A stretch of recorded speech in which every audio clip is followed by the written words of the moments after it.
The following program is rated TV MAL. It contains strong language and is intended only for mature audiences.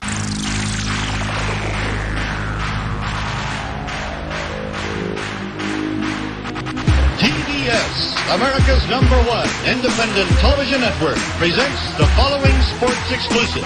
You're listening to Basically a Sports Show. Follow us on Twitter at Basically Sports. Subscribe to our podcast on iTunes. And check out every episode of the show at basicallysports.tumblr.com. Now here's your hosts, Zach, Greg, Mike. and this is Andy, and you're listening to Basically a Sports Show. Back in our normal time slot this week, and it feels normal.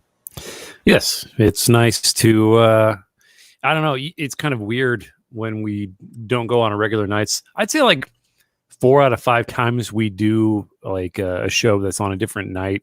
It goes more or less pretty well, but I don't know what happened. I think there was just like some airborne just madness that just kind of came up, and it was a weird day just because sports was in a weird place that day, right? Just because of scheduling and stuff. And I was definitely like kind of off my nut a little bit, and I think everyone was just kind of like, so when I went to, well, first off, I should apologize to all the podcast listeners out there, and you'll hear this when you hear the podcast of this come out, but I completely forgot to post last week's show until yesterday. So I apologize for that. And my excuse was I forgot. As simple as that. I just forgot to do it. And then I went, oh my, as I was setting up this show last night, I'm like, oh my God. So yeah, it was just one of those shows that never really found its groove right up to the very bitter end. So here we are going to try it again this week. No Mike this week. He is at the Lightning Islanders game in Tampa. Yeah. He'll have to hopefully send us some, good pictures. He's kind of going through a weird period of, it's like I'm here existing with hockey, whether or not, he doesn't really seem to care. I think he's still kind of figuring out, because we all kind of support the Habs, and we, definitely want them to make the cup, I would say. Yeah. It's an anti-Vegas sentiment more than it is a pro cost sentiment. Correct. But so he's going to be enjoying a hockey game tonight, and the three of us are going to hopefully not talk about custom uniforms, fan-made jerseys more than necessary. Right. We actually got some stuff tonight. We've got the Supreme Court, the NCAA ruling happened. Yeah, we got a couple things in college. We got that. The college football playoff more than likely is expanding to 12. 12? 12. Wow, go 8, man. 12's too many. That's just gonna. The way it's worded. It would be the 6 highest ranked conference champions, then the next 6 highest ranked teams, depending on how the rankings play out, and then first round games would be conducted at home sites, and then each round after that would be bowl games. Boy, that sounds an awful lot like a plan one of us came up with a few years ago, doesn't it? Well, right. I mean, you and I have bandied about the Power 5 champions and then 3 at-larges. Yeah. And then play them in bowl games for years. So it is I do find it odd that they're going from 4 straight to 12. That does seem like a big leap, but from all the discussions I've heard, it's pretty much rubber stamped. Like they went through one process last week, and they're presenting it to the board this weekend. It all just seems like it's a fait accompli that there will be a 12-team college football playoff come the fall. Do we think that there were 8 teams last year? I mean, I'd say maybe 2 out of the top, maybe 2 teams got screwed, but do we really think that team number 10 kind of deserved to be there? I mean, I like the 6 conference champions. That's a good thing. The highest ranked. That was completely my idea, by the way. Yeah. And you can go back to the boards from like 2010 and look it up. Yeah. I was on that train a long time ago, but I think mine was like 6 highest ranked conference champions and 2 at large, and that the conference champion had to be ranked 15th or higher. I forget how I did it, but it was a whole setup that I thought would have worked pretty well. And they just waited a few years until they're like, well, now we can just steal it. No one will know. Yeah. So this is from the Sporting News went and looked at last year's college football rankings and then applied them to this formula for next year. So the way it would work, the 12 teams that would have made the final would be Alabama, Clemson, Ohio State, Notre Dame. You're the top 4 as it was. And then you add in Texas A&M, Oklahoma, Florida, Cincinnati, Georgia, Iowa State, Indiana, and Oregon. That's not bad. I could live with that. You never know. I mean, I think Indiana's always got a shot at knocking off a Clemson or an Ohio State. So I'd be okay with it. This is the second step on our way to 16, I think. Yeah. Which I hope if that does happen, they stop at 16 because that's probably too many already, but it's where it's going to go. They need to kind of have a little bit of demonstrative results from expanding this time. Yeah. I'm thinking I like the idea of expanding the tournament slightly. I really have not ever been a fan of the 4-team playoff. It just feels kind of like a pointless exercise. There's a chance for an upset, I suppose. But really, there are very little upsets. Sorry, just there's always very little upsets, and there's always a handful of teams that are like, hey, why the hell did we not get a shot? So right. I think 12, you get rid of, as we've said before when we do these discussions, once you get to 12, like is number 13, who in this case would have been okay, so based on the Sporting News' thing, they included Oregon because they were assuming that it would only that all 5 power conference champions would get in. But if that's not the case, then it would have been Coastal Carolina would take the 12th spot. And either way, the number 13 team was regular North Carolina. Yeah, and it's like with Coastal Carolina, if they're ranked high enough, I think part of my thing, and I remember it's been so long since I was advocating for it, was that if Coastal Carolina was ranked high enough, they got in. Now they're going to get slaughtered. Let's be honest about it. Yeah, they're going to beat Alabama. We all know it. But they wouldn't. Number 12 wouldn't play Alabama. So because it's 12 and it doesn't break down into even numbers. Right, you're going to get 4 buys? Yeah, the top 4 seeds would get buys. Okay. So in this case, if Coastal Carolina was indeed the 12th seed, they'd play Texas A&M, and then you'd have Indiana play Oklahoma. You'd have Iowa State play Florida, and you'd have Cincinnati play Georgia. Those are really if you break it down, those are pretty much what would be decent non-New Year's Day bowl games, all of those. So you go, yeah, all right, I can live with that. I mean, when I watch Indiana or Iowa State play, what was it, Florida? Yeah. I would watch that game. I would say Florida. The Cyclones are on the rise and Florida's kind of coming back. That would be a good game. I'd watch that. So I think that's what it boils down to. I don't think that Iowa State can go into it with any realistic expectation of winning a national championship, but hey, invite them to the party. You never know. Stranger things have happened. I got an idea here. Sounds pretty fun. I think that you keep the 4 as the big dance where you play a full game, but then you have a field of 64 and you play 5 minutes. Or like each team gets a possession.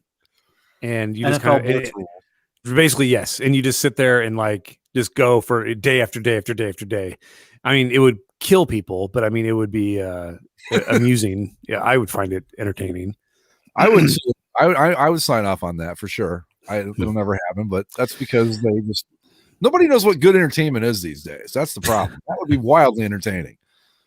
You get to watch the team on the bench waiting to come back into play. It'd be like watching like the Rucker, the basketball tournament in New York City, where you up and the team that just lost go to the losers bracket, and it could be how cool would it be if they all shared a field to where it's like by the time they get to like the 8th game, the field is just torn to shit and, and guys are just falling all over themselves. I mean, it'd probably make for just awful television and awful football, but I guess maybe you could use concrete. They're getting scraped up. I think it'd be pretty good for a while until finally your higher angels would kick in and go, I can't watch this. Yeah. But in the meantime, wildly entertaining. I think it would be. But yeah, I think the real question is, would this do anything to actually break up the college football monopoly as it is?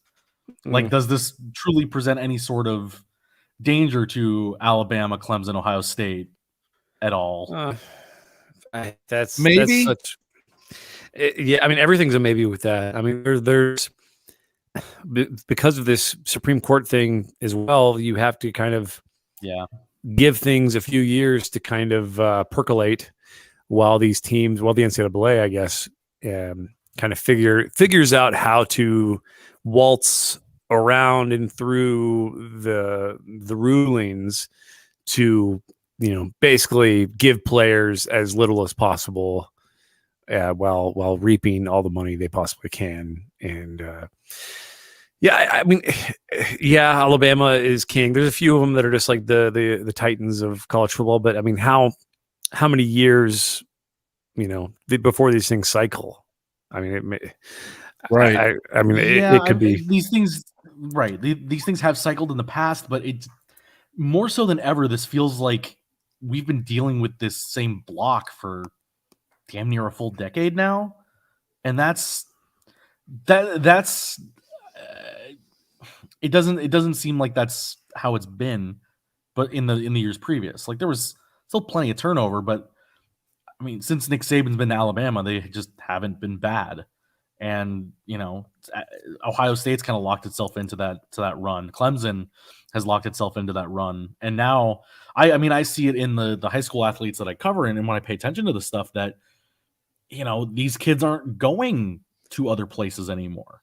They're going only to the same schools over and over again. There isn't a variety in the recruiting paths anymore, which is either a sign of, kids are more focused. The top kids at the very least are so focused on getting to the NFL, and those teams, one, will win in college, two, will get you to the NFL, that they don't really care to go to some mid-tier Pac-12 school or Big Ten school that will get them more playing time and, maybe give them a better college experience. Yeah. What are you looking? What would you rather have if your main goal, your ultimate goal, is to get to the NFL? Do you want one good to great season at Alabama, where you're going to get all the attention, or do you want 3 great seasons at Iowa State, for example, where you're still going to probably get a shot, but are you going to be considered as elite as you would be doing the same thing in Alabama? And look at the last few drafts. I mean, it's littered with Alabama, Ohio State, Clemson guys, and it's just every year. I think that the money thing, to kind of tie that in, if we ever get to this point where the schools are allowed to pay players, literally just pay them, that might solve some of this, because you might have an Alabama going, you know what, we can't hang with Notre Dame financially on this, or we can't hang with I don't know, UCLA, and who knows? I mean, it's going to be a weird time for the next few years between the expanded tournament and these new rulings. And I correct me if I'm wrong, with that ruling today, with the most recent Supreme Court ruling, does not say that they get to just get as much money as they want, they can get paid, right? No. It's basically they can't limit how much money they make outside their scholarship. Am I getting that right? Yeah, the way that this is how ESPN has written it. Justice Neil Gorsuch wrote the court's opinion, which upheld a district court judge's decision that the NCAA was violating antitrust law by placing limits on the education-related benefits that schools can provide to athletes. Okay. The decision allows schools to provide their athletes with unlimited compensation as long as it is in some way connected to their education. Oh. Gorsuch wrote that the nation's highest court limited the scope of its decision on those education-related benefits rather than delving further into questions about the association's business model. And then, of course, I'm sure, what was it, Andy? Did you send the Brett Kavanaugh's? Yeah, Kavanaugh was a little bit more militant. He essentially just, and I have no good things to say about Brett Kavanaugh as a human being, but he essentially said, like, try it again, NCAA, and if you do it again, we're apart, because he compared the NCAA to, like, if any other business ran like this, it would be a crime. Yeah, and his quote is the NCAA is not above the law. The NCAA couches its arguments for not paying student athletes in innocuous labels, but the labels cannot disguise the reality. The NCAA's business model would be flatly illegal in almost any other industry in America.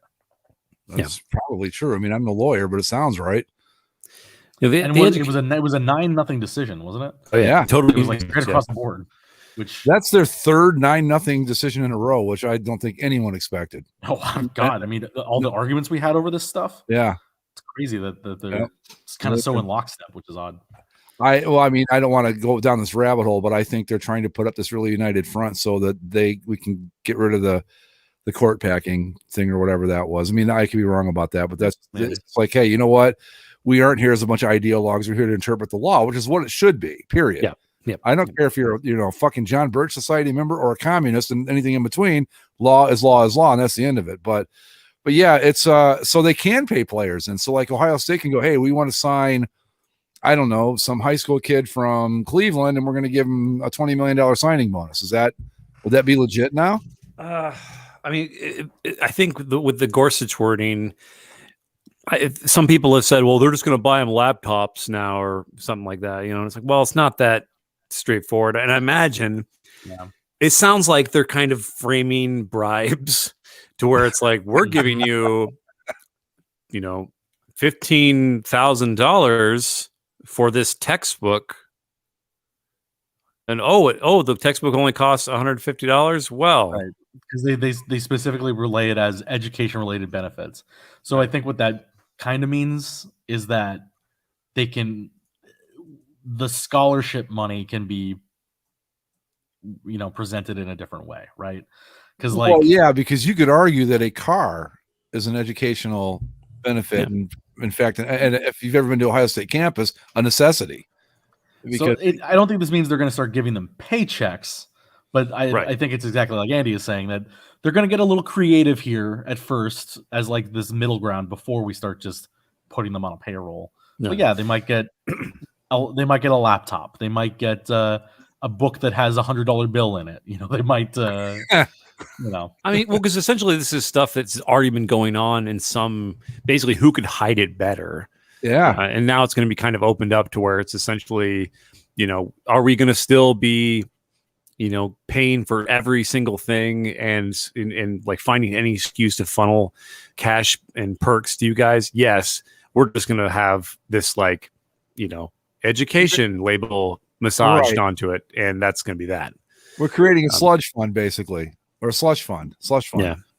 So the reason, just to also kind of give background as to why this was even being seen by the Supreme Court, the case itself, which was filed in 2014 by a former West Virginia football player, Sean Austin, the original district judge ruled in his case in 2019, determining that schools should be able to provide their athletes with educational equipment, study abroad programs, internships, and even cash rewards in exchange for academic accomplishments. The NCAA's attorneys argued that these measures were, quote, micromanaging the rules and that they should be determined by the NCAA's members, and that added benefits were, quote, akin to professional salaries. So even the original case isn't arguing for money. It's for because basically athletes are given a lot by the schools because of their high profile, but they're also denied a whole lot because of schedules or what they are and aren't allowed to do based on NCAA rules. Right. So this is saying that they can give them educational equipment, laptops, study abroad programs, a trip to France, internships, again, whether that internship is paid or not at your local Boosters car dealership is to be determined. Well, and then cash rewards in exchange for academic accomplishments, as it says. I finished my paper. Here's $5,000. Good job. Yeah. Get your dietary supplement, cocaine. Just you get straight B's, you get $100,000. If you get straight A's, you get $200,000. I do have one thing I want to make an observation about this, because when I was living in Syracuse, we would go up to the bars on I can't remember the name of the street anymore, Marshall Street. And a lot of the football players hung out there. One night, me and my brother were there when he was in town visiting, and this football player, we got to talking to him. We're like, hey, let us buy you a pitcher. And he goes, you can't. I said, what do you mean? He goes, if you get, like, if I get caught with you guys buying me a beer, I can get in trouble, which I thought was the most ridiculous thing I'd ever heard. But at the time, the NCAA viewed that as him getting an unfair advantage over any other student. And I mean, that's just how silly and how deep this shit runs with this whole amateur athletics thing. And that's just to me is just an absurd idea that you can't even buy him a beer, or like if we wanted to buy him a steak dinner, we weren't allowed to do that either. and it's just ridiculous to me. So go ahead. So this was more from Kavanaugh's opinion, which again was very. I think Andy, you said the word militant. I mean, it is quite aggressive. It's basically saying the NCAA's remaining compensation rules also raise serious question under antitrust laws. All of the arguments in a region cannot come together to cut the cooks' wages on the theory that customers prefer to eat food from low-paid cooks. Law firms cannot conspire to cabin lawyer salaries in the name of providing legal services out of, quote, a love of the law.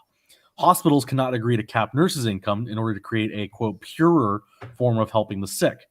News organizations cannot join forces to curtail pay to reporters to preserve, quote, the tradition of public-minded journalism. Wow. Movie studios cannot collude to slash benefits to camera crews to kindle, quote, a spirit of amateurism in Hollywood. Price-fixing labor is price-fixing labor. Damn. He took him to the woodshed on that one, I think. I mean, that's pretty pretty on the nose. Yeah. Because he's exactly right. I mean, and I was going to ask too, why does the NCAA look, the Olympics, let's be honest about it, there's nothing amateur about the Olympics anymore at all. No, I mean, there's money involved.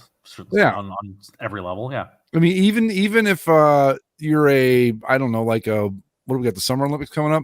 Yep. You're a pole vaulter. All right, now you might not be getting paid directly from the United States Olympic Committee to go be a pole vaulter, but you are certainly allowed to get a pole vaulting sponsorship, right? From Nike or whoever. Oh, yeah. So I don't understand this fascination with amateur, because it's not been amateur for a very, very, very long time at any level. Well, if you read the court ruling, part of it they reference is the wording of the original NCAA rule. The year that it's from is 1916. Yeah. It's like, what the hell is this? There was no TV money in college sports back then. No. There was no interest in it, really. I mean, there was some, but it wasn't the behemoth it is today. I mean, look at the TV ratings, the TV contracts they get from ESPN and from Fox and ABC and anybody that covers college football. You know, all that money. Look at the revenue. My God, I only have Ohio State really to go by, but my goodness, the amount of money that football team pulls in every year, it's unbelievable. It's in the tens, if not hundreds of millions of dollars every season. Well, sure. And these guys need to just go out there and play for the love of the game? Fuck no, get out of here with that shit. No. And a lot of football programs for many colleges. I mean, if you're colleges of any size and you can afford to have a football program, chances are that football program generates the most revenue for any of the sports. Yep. And so, as a football player, even for like some Division II colleges and stuff, it's like, my talent, my decision to come here with my ability, not, amazing though it may be, is generating money for you and your program, for your bonuses, your salaries.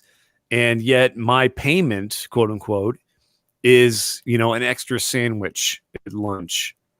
Like there's very little in the way of it's a screw job for all intents and purposes. And that's the thing too. I mean, Zach said, was one of you two said something about whoever cheats and does the best at hiding it.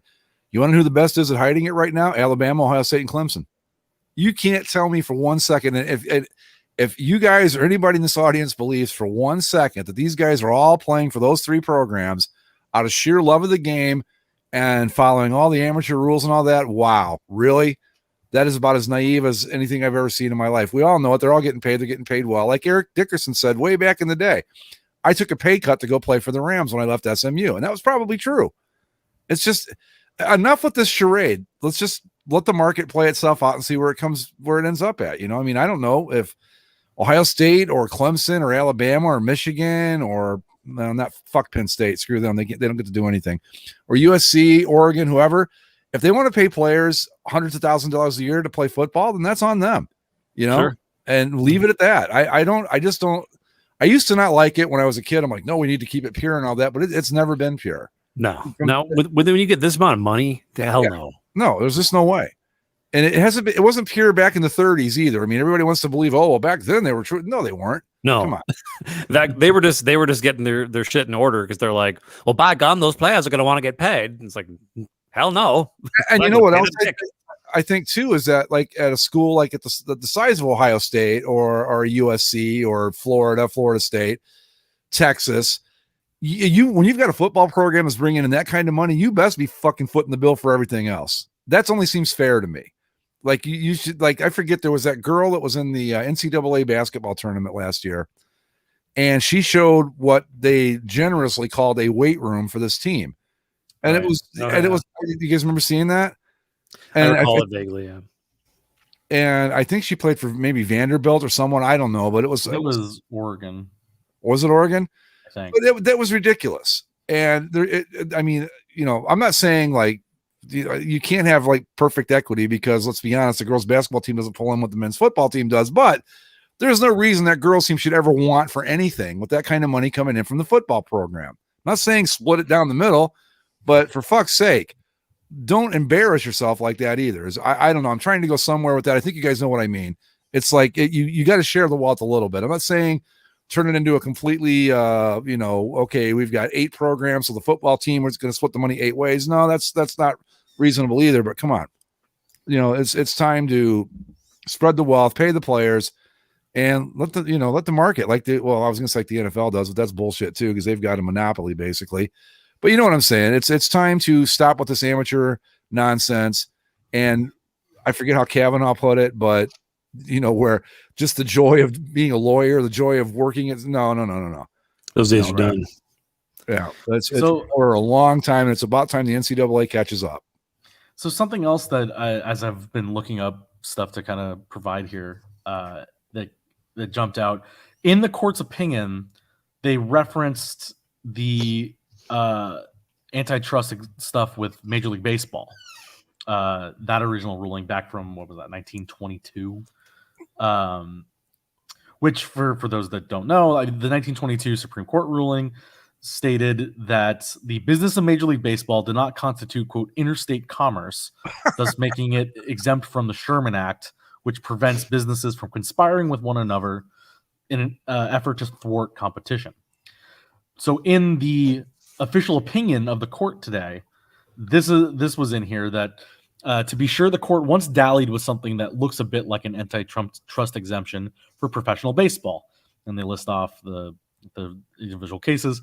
The court reasoned that exhibitions of, quote, 2 words, by the way, on this one, baseball, did not implicate the Sherman Act because they did not involve interstate trade or commerce, even though teams regularly cross state lines, as they do today, to make money and enhance their commercial success. But this court has refused to extend federal baseball's reasoning to other sports leagues, and has even acknowledged criticisms of the decision as unrealistic and inconsistent and aberrational.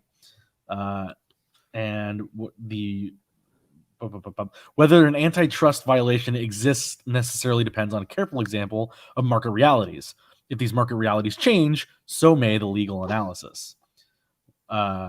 Which some people have taken to say, like, if for some reason, and this is coming up in discussion of like minor league baseball players and their salaries and contracts and things like that. If for some reason somebody wanted to take this up again with the Supreme Court, what it would be nearly 100 years later, that maybe the court would change its mind. I think it absolutely would. Antitrust. I mean, I don't know much about the antitrust exemption other than the fact that I think the reason it exists is because everybody thought, well, this is just what we want, with really no legal basis for it, as far as I know. I mean, because you can't say it's not interstate commerce when the Cubs go to play the Cardinals or the White Sox go to play come on, bullshit. Really? And these exemptions don't exist for any of the other major leagues, by the way. No, and I think the NFL tried to get an antitrust exemption for a long time and never got it. But isn't this what makes it so hard for baseball to move a franchise and all that too? I wish I knew more about the law, because when it comes to an entity that brings in a shitload of money, there's always tentacles interwoven among all of it to keep the actual, talent that generates the income paid well, in effort to just make sure that the people who kind of orchestrate it get as much money as possible all the time, and has been that way for hundreds of years and will always be that way. Does anybody, unfortunately, do you guys know? I mean, I really don't know what would happen if baseball lost its antitrust exemption. What would the result of that be? Do we know? I mean, I couldn't tell you. I know they don't want it to happen, but what, I think the NHL, the NBA, NFL have all survived just fine without having it. They do great. The NFL's kicking your ass, baseball, and they don't have an antitrust. I think nowadays it wouldn't matter. I think it really is just like a holdover from, the early days where they had literally had to put baseball in a legal document. It hadn't been around long enough to become a compound word yet. By 1922? I don't know. I'm just saying. It's like 50, 60 years old by then. I would think that it would have been there. I know, like I'm trying to like sift through this article that came up really quickly, and like the minor league, basically what amounts to advocates for the minor leaguers of America put out a statement that I'm trying to read it, and I don't really understand what it's hampering them from. Well, there's a lot of stuff. First of all, this thing just came out this afternoon, so there's not there's a lot of like ripple effect speculation, but there's nothing necessarily in writing. I don't know. I would probably give it time. I mean, just this only interests me so much. I'm not gonna lie. Like until I see something documented, rules in place, and like a system to actually analyze the speculation, just kind of bores me. So, well, real quick before go ahead. You got something, Zach? Yeah, basically, like in terms of the minor leaguers, it's basically saying that there's a price cap on how much you can make in the minor leagues. That is absolutely true. I would imagine. Right, and so this is a thing of like, if a minor leaguer is worth more money than another minor leaguer, then like they should be allowed to. It's not like some broad. Basically, the antitrust is like trying to keep costs down in other ways while allowing them to have like a free market at the top. And as Andy said, the people that are in control make the most money possible where they can. Yeah, so the owners are raking it in left and right, even when their team is terrible, like in Baltimore. But the guys playing single A baseball for the Baltimore organizations, luckily he's getting $800 a month right now. Yes, and some of these guys aren't even getting their paychecks. Yeah, love the money. One quick question before we move on to a different topic: how long before we see the first college player who's made so much money playing college football? He's like, yeah, I'm not even going to the NFL. No thanks. Retire. Yeah, like I've 4 years, I've made my cash. I'm done. It'll still be a while because again, if these things are being limited to giving kids laptops and not straight out cash at this point, I would imagine it would take a while for. But we do agree it's a possibility at this point. Right? Everyone's eventually. I think that these guys, there's going to be tons of guys who will get well paid in college, and I think they'll always, if given an opportunity to go to the NFL, they'll probably go to the NFL, whether or not they really care. You might see typically players who probably would have stayed in the league longer retire sooner because it's like, I kind of messed my knee up and I don't need this money so much. I got a nice nest egg from my college days. It's kind of like reminds me of when like Shaq at LSU just made a shitload of quiet money and he didn't really need the NBA money. It's kind of like, why? Who gives a shit about my contract? I made all my money in college just on the quiet. God, Shaq has got so much money now. It's unbelievable. That dude, he's a really smart businessman and good with his money. And fuck, he's just like a gazillionaire at this point. But I digress. What do you guys want to move on to here? We got we got to go to our newest advertiser. I was going to say you were talking up this like sponsorship thing. What's going on? We have a sponsor here on Basically a Sports Show. So we're going to go to that and we'll be right back with what do you want to talk a little NBA after this? Sure. All right, stay tuned for some NBA. That's the way to enjoy your baseball. Get out early, look over the lineups, and light up a Lucky. You'll be way ahead of the game, because Lucky's sure taste better. Everybody knows LSMFT. Lucky Strike means fine tobacco. And then that naturally good-tasting tobacco is toasted. It's toasted to taste even better. So join millions of Lucky fans. Make your next carton Lucky Strike. For the taste that you like, light up a Lucky Strike. Right now. Light up a Lucky. It's light up time. You'll say it's the best tasting cigarette you ever smoked. That's what the show would look like if we had Lucky Strike as an advertisement. Yeah, come down to the baseball and get your Lucky I Strike. saw that spot and it was like, yeah, this is the way to start your game. Check out the lineups and then fire one up. And I thought I've got to throw that in the show somewhere. Put on your Sunday best and go down to the baseball game. Suit and tie. Have a cool, refreshing cigarette. I believe that commercial was from 1955. I want to say. Was that a name player there with the? Was that like Lou Gehrig or something? I don't know. I was there wondering. was the Dodgers, I think, right? Yeah. I don't know how that stuff worked on people, man.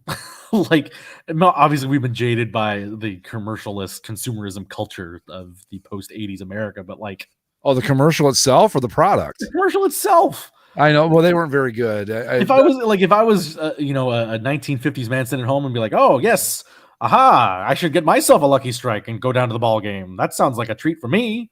Well, that's the funny thing about it, because they act like the 50s were this, straight laced, like that's what it was, and it wasn't. I mean, I wasn't there. I don't know, but what I've heard is like it was nothing. It's not that similar from any other time.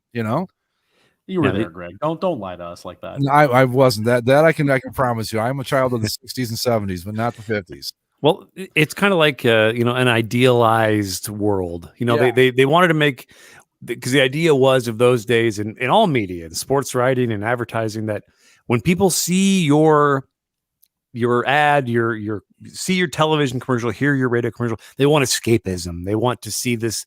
They want to have this world. They want to be validated that, like, I do live in a nice world, and what a pleasant, I can be like these beautiful people that are just kind of relaxing in the ballpark, smoking a cigarette, very glamorous, beautiful people.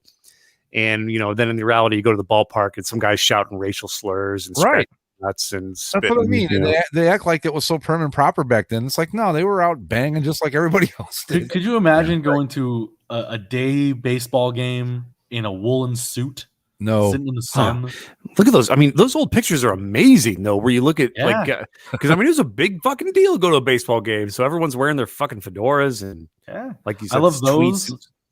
I love the old pictures of old hockey games because there's no glass and everybody's in like their fur coats up along the first couple rows because it was legitimately cold. Yeah, all those old pictures are great, but I can understand wearing a coat inside like a hockey arena. I can't understand wearing the full get up in the middle of July in Brooklyn or whatever. Or St. Louis. Imagine like you're in St. Louis in July in that wool suit. I'm surprised people weren't dropping left and right. Maybe they were. Who knows? I don't know. But yeah. Well, they wouldn't be if they were cool and refreshed with this Lucky Strike. Well, right. That's it. The whole stadium was covered in shade with the cloud of smoke that was hovering above it. I just thought it was funny in that spot. The guy towards the end of the guy's like blowing out smoke, and it's just like, man, that just doesn't even look right. It's just I remember when you could smoke at Old Cleveland Stadium for sure, and I don't think you were ever allowed to at Progressive, but at the Old Cleveland Stadium, you could fire up right in the seats, man, and nobody said a word. It was weird. Anyway, let's move on to. We could go on and on about old commercials, but I just saw that. I'm like, I've got to add that to the show because we were joking. We wanted great money, yeah. So you should get a few to sprinkle in throughout the broadcast. I will. I've got a couple more. I just got to put them together yet. Beautiful. Yeah, because they're actually like a minute and a half long. I'm like, we're not going to see it for a minute and a half. So I cut them down to more digestible for our era times. Superb. Yeah. So NBA. First, I got to say this, guys. The association. No, I want to go hockey first because I watched the Habs and the Vegases last night, and my uninformed hockey opinion, I don't think the Habs have the horses to beat these guys. No, on a straight talent basis, no. Yeah. Like Montreal needs to win games like the one last night. Yep. And the problem is, one, if they don't capitalize on them, and two, the officiating has been dog shit. I almost texted you guys. There was a dude, a Vegas guy, that I just caught it out of it was just a weird camera angle or whatever, but it looked like he swung his stick and hit one of the Habs in the shoulder. I'm like, and there's no penalty for that? Well, in game 3, Corey Perry, proud former Mighty Duck, got a stick right to the bridge of his nose, which burst open immediately on contact, was bleeding profusely. No call. Like that's in the regular season, automatic 4-minute minor and double minor and get in the box. But because it was in overtime of a playoff game, look the other way. And last night in game 4, you had guys getting cross-checked, punched in the face, and just like interfered with, and calling nothing on Vegas, and then like a slight little tap on the hands gets called for a hook against Montreal, and of course Vegas scores. So it's like the playoff officiating has always been one of those things of it does get legislated differently than the regular season because guys are fighting so hard, and the referees don't want to insert themselves in the game, and they don't want to do the even ups and et cetera. But this round in particular, both series has been egregiously bad, and most people discussing hockey on social media have kind of agreed to that this is probably some of the worst we've ever seen in terms of just like referees not calling stuff. I just because I know that when they came out for the third last night, and it was like Montreal was up 1-0, and Vegas killed the power play that they started the period with, and it was like, wow, they went on the offensive. Which if Mike Toronto, I'm gonna call them the Blue Jays again, if Mike Toronto Maple Leafs had played like that at any point in the game 7 they played against the Habs, they probably would have won, but they never even came close. And I just thought, Montreal just can't hang with these guys. I mean, Brendan Gallagher, Corey Perry, these are guys that I had on my fantasy team 10 years ago when I first started playing fantasy hockey. And I don't know. Like I said, uninformed opinion. It just looks like that Vegas has more talent, which I guess I'm right about that. I don't know, but well, to be fair, if somebody hit Corey Perry in the face with a hockey stick, I'd shake that person's hand before I give them a penalty. Zach, are you coming to us live from the loading dock or something? I heard some. It's the Monday trash people every goddamn time. I knew what it was. I've never had a city service be so timely as this one. It's never early. It's never late. It is the same goddamn time every Monday afternoon. I mean, good for them. And that's where the window is. That you like to sponsor Zach's trash pickup. I don't know. I'm always fascinated by just the shit happening in the background. It paints like, an imagination theater of the mind or whatever, to where, I just envision you're like, holding a microphone in front of like a ship dockyard, and there's just a bunch of cranes and shit in the background. I have like the sound shield thing, but apparently does nothing for garbage. It's subtle. Truck.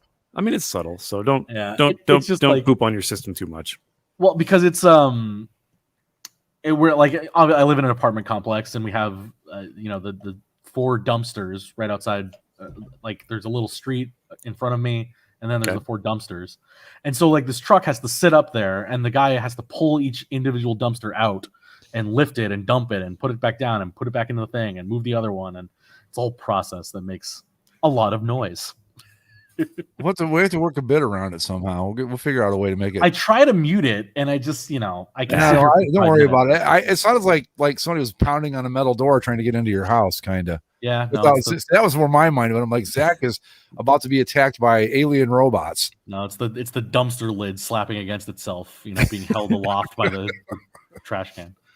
Maybe it was Corey Perry just climbing back into his house there. Okay, hey, just got Corey home and climbed into the dumpster. Corey Perry has been the lucky rabbit's foot each of the last 2 seasons. He was on Dallas last year. They made the final. He's on the Habs this year. They're making an improbable run. Corey Perry, hashtag Corey Perry, still good. I don't really have too much against Corey Perry. I infinitely hate Brad Marchand way more. Well, yeah, he's a rabbit. To me, I've always, whenever I see his face, I'm like, years ago, I've testified that he looks like the kind of dude who, after a hockey game, climbs into a dumpster and picks pieces of corn out of trash and just nibbles on shit. Like he's just this rat, just a human rodent. I hate that motherfucker. But anyway, I digress. He's the guy that licks people, right? Yeah.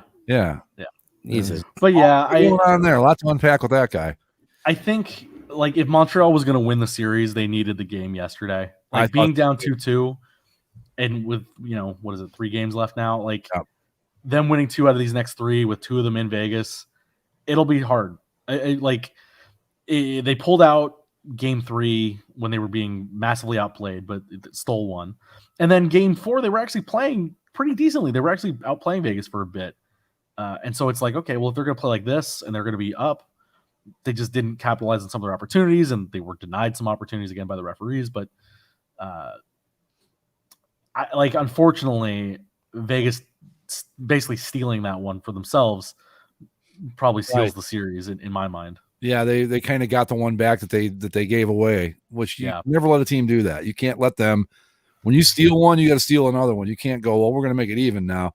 I even thought the goal, the tying goal that Price gave up wasn't. It was just, wow, it's just one of those things, It wasn't like soft or anything as far as I could tell. It just happened.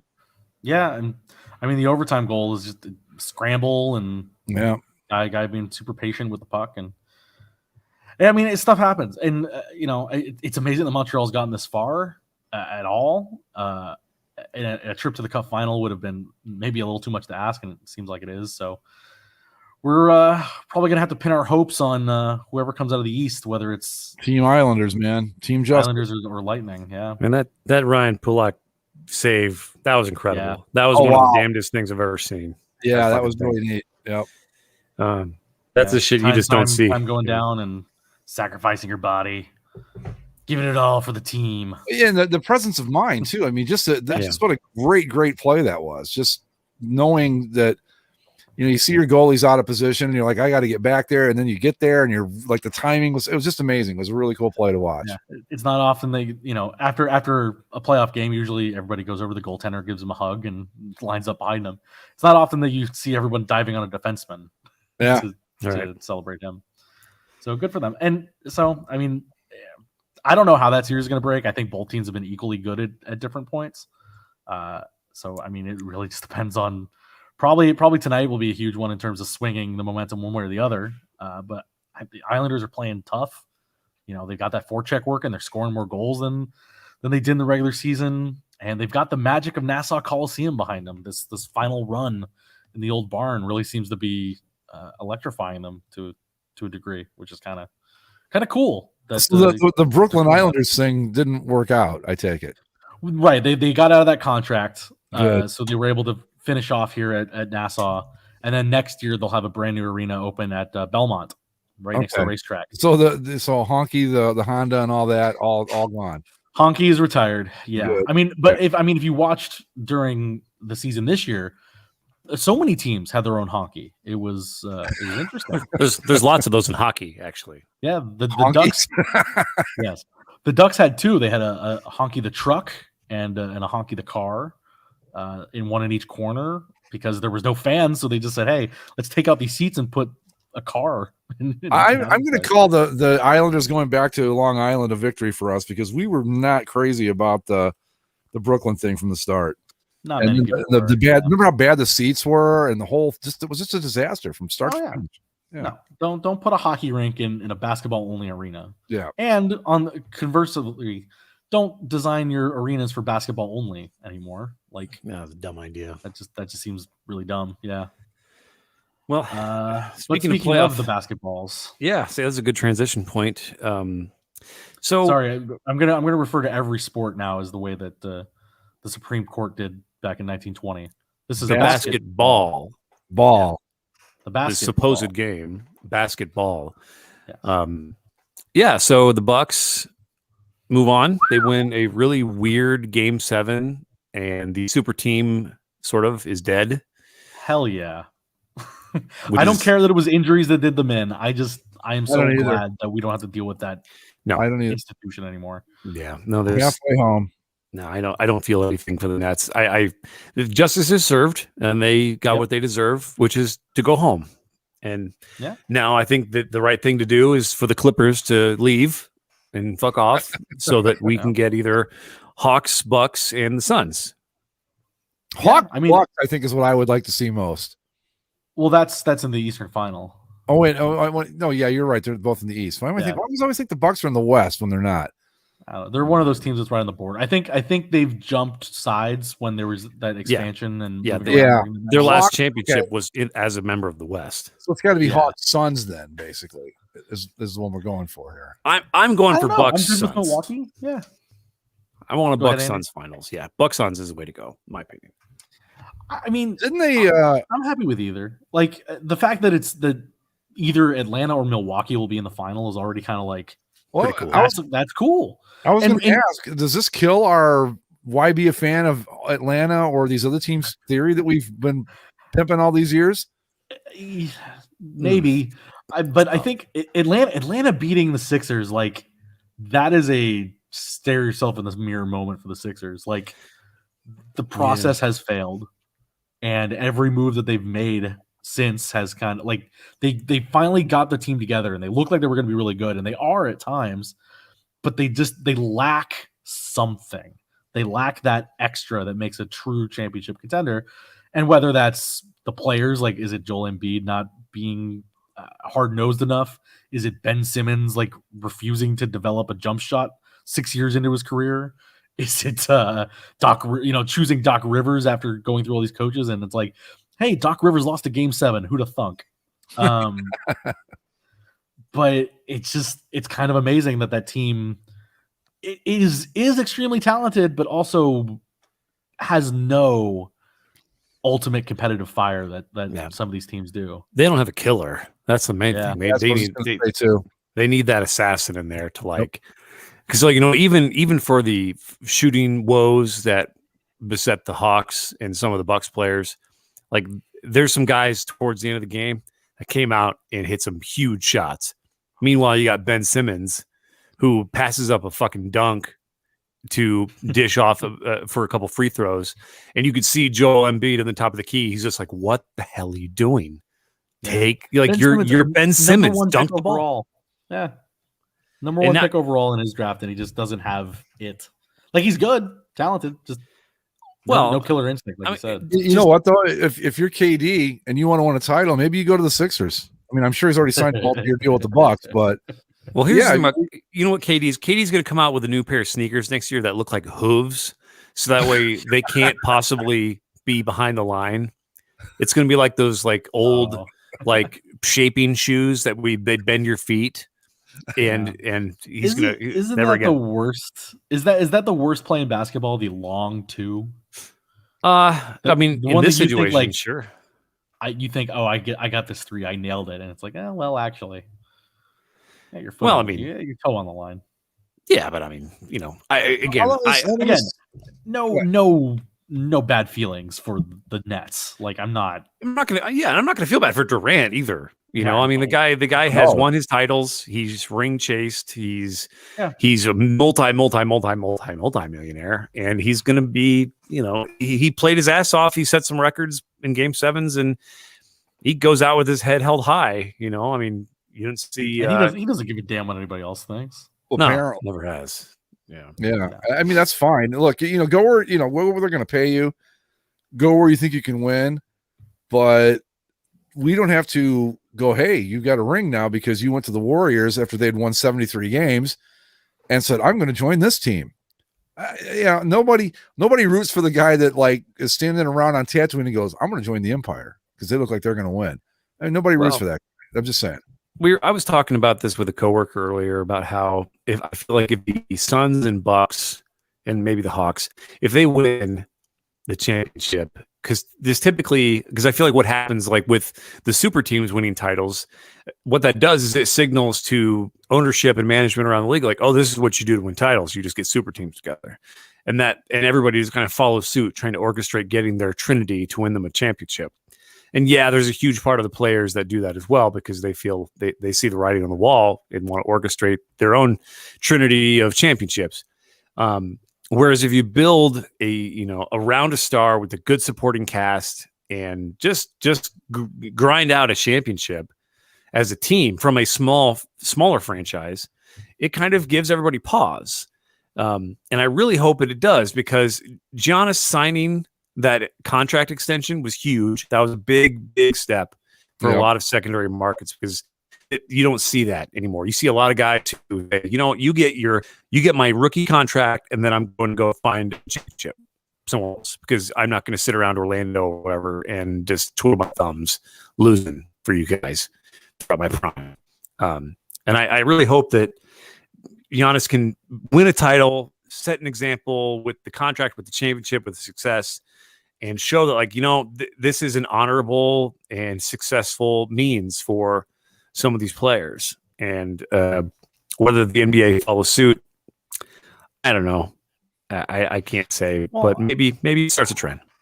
I think at the very least, this season, this playoff might I don't think it spells the end of the super team, but I wonder if it ends the era of the mentality of the super team. Yeah. Where it's a great way to put it. Where it's not so much like that these guys aren't going to get together to play, but you see it whether it's the Lakers dealing with the injuries or some of these teams where it's just it doesn't really matter. Well, regular season, whatever. Let's make the playoffs and then we'll turn it on from there because we're so good. It doesn't matter. Who cares? And then you get these teams that have had to grind it out and develop a chemistry, and like basketball is so much about that chemistry. Like you can do the whole, pick the 5 best guys from the playground and go win a title, sure. But that doesn't necessarily work when you got some teams with some equally talented stars that are willing to outwork. I mean, is this not the 2004 Pistons against the Lakers? Is this not like those 70s or the Spurs teams? Like, yes, they had talented guys, but you can never say that they weren't working hard or they weren't excelling at their craft of the game. They were just very good players that were also just all on the same page all the time. And so now you look at Brooklyn and you take one cog out of that machine and it's a little wobbly, right? Like Kyrie's not there and it's okay, well, maybe it'll be Harden, and Harden is inconsistent, and Kevin Durant can only single-handedly win so many games when you're going up against a team with another superstar like Giannis was. So maybe this gets some teams that kind of get their heads on straight. Like, again, like this is a thing where the Sixers should not lose to the Hawks. They shouldn't. No. But because they lacked, whether it's the killer instinct or the chemistry to like really just blow this team out 4 times, they didn't do it. And then you look on the other side, you look at what Phoenix has done, and like they have a singular star in Devin Booker, but they're also just a good basketball team. They can work together. And even as much as I despise the Clippers, like Kawhi goes down and they should be done, but they've pulled themselves out of it a couple times with Terrence Mann scoring 39 points in a game 7. Like, what the hell is that?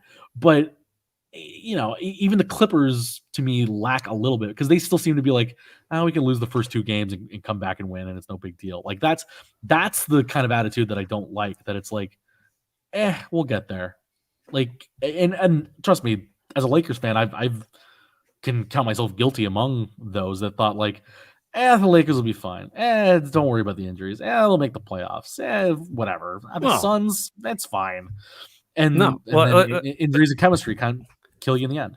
Well, the championships plural makes that a lot easier to digest. Where it's like, the Lakers, they won they've won many titles. They lost in playoffs. Yeah, it sucks. Whereas the Suns, it's like we may never get here again. The entire we may be like dissolved. This is our one opportunity to like not fuck this up before we become like the Hornets or whatever. And I think that's great for these playoffs that you have. Yeah. Atlanta and Phoenix that have both that same mentality that you're talking about, Andy, of like, this is the most important thing that's going to happen to us for like 10 years. I saw got to do this now. Hopefully I can get these years right, but I saw a thing today. Last time the Suns were in the finals, 1993. Yeah, Barkley. Last time for the Bucks was 1974. Last time for the Suns was it 74 for the Suns, 71 for the Bucks. You mean the Hawks? Or the Hawks, and then the Hawks, 61 for the Hawks. And the Clippers have never been there. Yeah, the Clippers have never been to the Western Conference Final. Yeah, so they still haven't won a game in the Western Conference Final. Even though we don't want the Clippers to win it, I mean, it's still kind of cool that we've got these teams that the most recent one to participate in a championship round was in 1993. Yeah, well, that's kind of cool. I think something that I was gonna say and then veered off was, if this Clippers team was any other Clippers team, like. Even if this was the Lob City Clippers, if this was Chris Paul and Blake Griffin and all them, fuck yeah, that'd be awesome. That'd be fine. I'd almost be okay with that.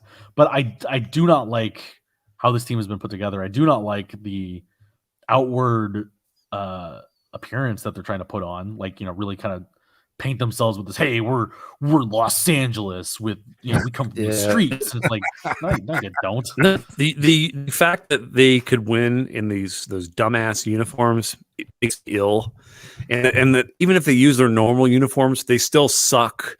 Like this is easily the worst the Clippers have ever looked, and of course naturally they get this far, and they're just going to keep trotting out. Black everywhere. Black. It's fuck this. Yeah. So anyway. I like in theory, the Clippers making this far should be an amazing thing, but like they've been lumped in with the rest of the super teams, so that like even the coverage of wow, the Clippers made the Western Conference Final for the very first time, it's not there. Like they should be celebrated in the same way that the Devil Rays were when they made the World Series the very first time. And it's like, I remember sitting there thinking, oh my God, the Tampa Bay Devil Rays are in the goddamn World Series. And like, I'm sitting here and I can't think like, oh my God, the Clippers are going to be in the final. It's just like, ugh, the Clippers, these ones. What is it? 2-0 Suns right now? It's 1-0 Phoenix. Yeah. All right. Well, I don't know. Clippers lost the first two games of their first two series, and might do it again.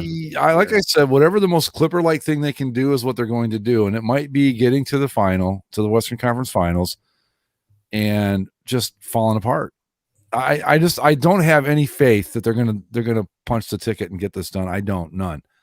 And if your fans do, well, that's good for you, but they're being silly too. I just think they're going to be the most Clipper-like thing they can do, which may be getting that close and blowing it in some absurd way, not even in game 7, but like in game 5 or 6. Yeah. That's my prediction.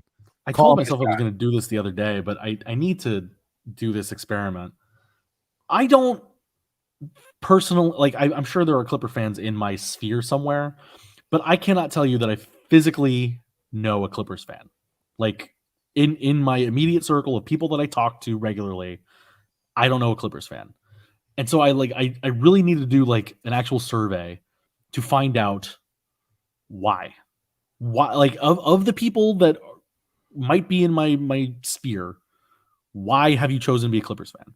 Because in all my time of growing up here, I couldn't think of any reason that you'd want to, like, if it was blank slate and you get to choose between the Lakers and the Clippers, because there's no geographic identity to them, there's no differentiation besides the fact that this is one team and this is the other one. This one has all the titles, all the fame, all the good players, and this one is the other. Why would you choose one over the other? Your market is basically set up like this. You've got the Harlem Globetrotters and you've got the Washington Generals, or whatever they're called. Uh-huh. The Clippers are the Generals in this scenario. And the Lakers are and so like you see the crowds of these games, and like I need to know too, like when I would ask this question of like, do I know any, like I want to put it on social media at some point and be like, if you're a Clippers fan and you read this, tell me why you're a Clippers fan, and tell me if you were a fan pre-Lob City or post-Lob City. Like, because there are some Clipper fans that have been there through the shit. Yeah. And good for them to finally get to this point. But if you're like the new money Clipper fan, I have no time for you. No, there's a guy that I don't even know if he's still around anymore, but he wore like a blue and red. Oh, Clipper Darrell, yeah. He's been around forever, right? Yeah, but he kind of fell into disarray with the team. I don't know if he supports them as much as he used to. Oh, so they get the one guy that's been with them through thick and thin, and like, yeah, fuck this guy. There was some Clipper Darrell drama. He like actually rooted for the Lakers in the playoffs a couple years ago. Only the Clippers. Only the Clippers get this guy. Man, I get the mentality of like, I'm very much, I want the underdog. And when I was young and I just started getting the NBA, all my friends loved the Bulls. Bulls were just kicking everyone's ass. And for whatever reason, I gravitated toward the defiant Reggie Miller and the Pacers, who were one of the few teams that were like, fuck you. We're not just going to lay down and die because you're Michael Jordan.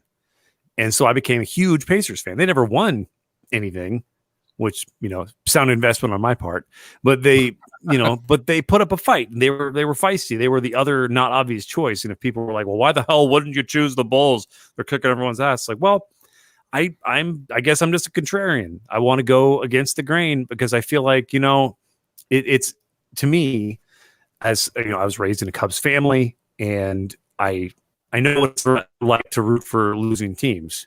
Go Bears. Yeah. And so when they win, it feels all the sweeter, and whereas like, the Lakers, it's like, if we win a championship this year, okay, well, next year we'll figure it out. A couple years we'll get it done. Right.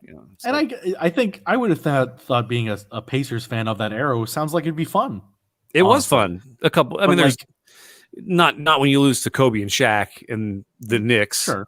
Larry Johnson can kiss my but ass. like I can see the entertainment in that where I can't see it in the Clippers because kind of like Brooklyn, it's artificial, man. Like you're trying to build something that isn't there.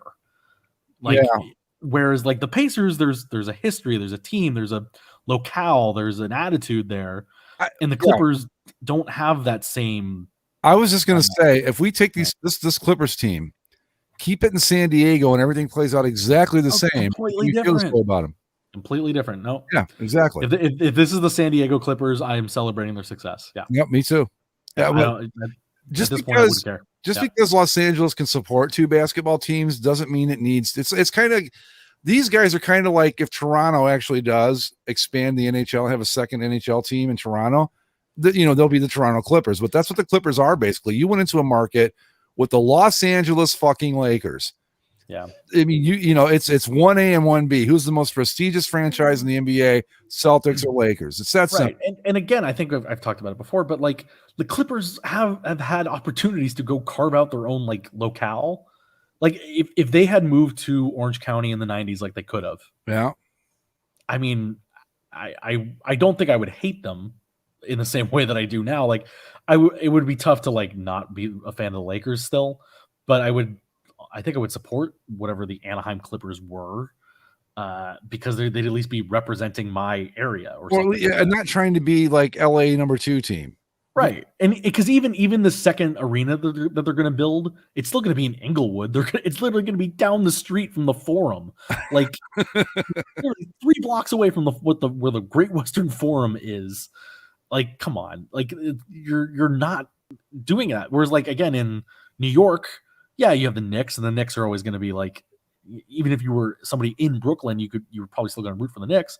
But now you also have your own team, and Brooklyn has its own identity, its own attitude, its own whatever. Again, a team artificially constructed, but at least it represents a thing. Whereas like the Clippers are just kind of ephemeral, they just kind of exist. They're the Washington Generals to the Lakers Globetrotters. I mean, as far as who's going to root for which team, I mean, you can't go in with the kind of brand equity that the Lakers have and have had for a very long time, 50 years now. Longer than that, actually, and say, you know what, we're going to be the second Los Angeles team. It's like you'd be lucky to be the 8th Los Angeles team, and there's like not 7 in front of you. I've never understood it. I do kind of partially. Was Donald Sterling behind them moving from San Diego, or was that some other ownership group? Somebody else.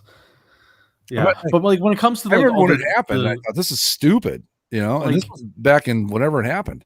Yeah, when it comes to all the 2-team breakdowns, like in Southern California, in Los Angeles proper, the greater LA area, some of it makes sense. Angels, Dodgers, yes, they both say LA, but like the Angels are clearly Riverside and Orange County and a little bit of Long Beach, and that's about it. And then the Dodgers are LA proper and everywhere northwards. The Kings and Ducks, obviously very different areas. Even when LAFC came into MLS, like LA Galaxy is this formative member of MLS. They have all these championships, but they played down in suburban Carson. And so LAFC came in and say like, well, we're going to represent the city of Los Angeles. And it's like, okay, that's an angle to take. But then you have the Clippers or you have the Chargers against the Rams. Right. Where it's like, okay, but what do you represent? Who are you for? Well, you're going to be the B team no matter what. And any success you have will always be couched by, well, you're the B team. So but the Clipper or the Chargers made the mistake too of moving back. They were technically moving back to Los Angeles after 40 or 59 years, whatever it was. But they did it at the same time that the Rams, who had been gone for 20, decided to come home. which it's one of those rare cases where this wasn't the Browns where new Rams were created. These were the Los Angeles Rams coming back to where they belonged, and the Chargers like, hey, let's do that too. So I don't know. All of this to say, Suns in 4. Right, exactly. There we go. Get to the point. Screw the Clippers and go Suns. Do we have Valley jerseys? Geek and or whatever the fuck it is this week? But busting eat big. No, I've so our offices opened back up last week, and it's been a little busy. And strangely enough, completely unplanned, my boss is an awesome dude, amazing guy. Last year he was like he had a planned vacation, and it happened to be right when our office closed for the pandemic, so it was a complete clusterfuck. And then this year he had vacation planned as well, right when the office opened back up. So we just completely it's been fine. It's not a big deal. It's just been kind of busy, so I haven't been able to put together. Okay, just ask. It's going to happen again. I swear to God, we'll put it together. All right, so it's not like a couple run and done thing. We're gonna bring it back when everything's settled down. Okay. Hey, I get it. We're supposed to be going back in officially. We're supposed to go back in for meetings last week, and then our owners were like, "Oh, we're actually going to go on vacation." And it's like, "Oh, okay, then." So I wanted to mention. We're going back in on next week anyway. I just wanted to get the story across to you guys because it just came across earlier today. So, did you guys happen to see this? Ben Zobrist? See what? Ben Zobrist. I saw a little bit of that. Yeah, wow. Yeah, fucked up. So Ben Zobrist, former Kansas City Royal, World Series MVP, and won the title with the Cubs a few years ago. His wife is a musician, great singer and stuff, I guess. But isn't she a religious, like a Christian singer? I guess I don't know. Yeah, but that's what I read the article, which makes it even more. So a couple years ago or a year and a half ago, there was clearly something came out about them getting a divorce, and people were like, "Oh, that's too bad," But Ben Zobrist was really weird about it. He wouldn't talk about it, and people kind of wondered what was going on. Well, it came out today that his wife was cheating on him for a long time with their pastor, and their pastor who they saw for wedding counseling, for marriage counseling. Ben Zobrist went to him for wedding counseling. Before their wedding and everything. And they actually had burner phones. They were like contacting each other this whole time. They got kids, and it's just like, it's just fucking disgusting. Well, when Zobrist went to this pastor and said, "Look, I'm having marital troubles," the pastor, who was I don't remember the timeline specifically, but very well could have been having an affair with the wife at that very moment, said, "You need to give her some space." Yeah, and it was like it's just. I'm with you, Andy. It's just like that's just fucked up. It's just really, really wrong. And I think the pastor was married during this time as well. Yeah, he was. Yeah, because it was the pastor's wife that contacted Ben Zobrist and said, "Hey, I think something's going on here." Yeah, and she kind of figured it out, and Ben got involved in it. And I'm like, well, yeah. So, and then they got married in 2005, and Ben Zobrist started going to counseling for anxiety and depression with him in 2007. Okay. And they said the affair stuff started in 2018. 2018. So not before their marriage. But and then 2019, that's when the house cards collapsed. But so this is all coming out today. And Brianna Zobrist, she posted on Instagram this typical stupid motivational quote. It's twofold how shitty it is. The quote is, "Shame loses all power when you have been washed by grace. This is your baptism. Live in freedom." Pretentious and delusional bullshit. Wow. Yeah. You know what? Fuck right off with that. Now, you know what the source of the quote was? I don't care, but go ahead. Juliana Zobrist. Like, she quoted herself. Really? On her Instagram. Yeah, it's like nice. It's got a logo and everything. I got to give her a little bit of credit for that. That takes some serious nerve. So I like that. Like, I'm going to quote myself here. Well, and part of the reason I wanted to bring that up was to kind of tie into your He ball four. used Ben Zobrist used her song, one of her songs, and her cover of Benny and the Jets as his walk-up song to come up to bat. Oh boy, that poor bastard. Yeah. Oh man. But yeah, I just think that pastor, like telling his wife needs some space. Well, yeah, so you can go hook up with her, you fucking asshole. Mm-hmm. Anyway, yeah, so we were gonna transition from that to ball four, Andy. Is that what you were saying? Well, I feel like it kind of makes sense because we talk about this scandalous, players' personal lives stuff. And right, Zach, have you read ball four, Zach? I have not. Do you know what it is or heard about it or anything? I'm aware of the book. I don't know too much about it, but I know of it. And real quick, for listeners that don't know either, it was written in 1969 by a pitcher named Jim Bouton. It's really the only like full season historical document we have of the old Seattle Pilots, which makes it kind of cool in that respect. But he basically did a daily diary of what it was like to play for the Pilots in that expansion season of 1969. And he also talked about stuff that went on off the field and with players, and kind of pulled back the curtain to the whole locker room culture, and everybody lost their minds over it. So that's ball four in a nutshell. So I'm probably, I don't know, 40% of the way through it now. I've read not my fair share. I've read quite a few autobiographies from pro athletes and pro wrestlers, and they're always fascinating because you get that inside kind of scoop of what their daily life is like. And compared to now, even autobiographies, insider autobiographies of the last 15, 20 years, this thing is so tame. Yeah. But I guess because he briefly mentions, who was it? Yankee Mickey Mantle. I think he talked about Mickey Mantle because he played with him. Bouton won a World Series with the Yankees, and he was a Yankee for a good while. And he actually had a blood feud against them in up until the latter years of his life. Yeah. But he mentioned a couple. They're just little stories about Mickey Mantle. They're nothing that bad. If anything, they're semi-complimentary. But because he dared to speak about, and they talk about greenies, these like amphetamine pills, and guys chasing tail and stuff like that. I mean, it's nothing like, as a numb person who is just fucked up and seen and been exposed to just the horrors of the world. It's not nothing. It's not a big deal to me. It's light reading. But back then, people, like Greg said, they just completely felt it was such a betrayal that he pulled back the curtain.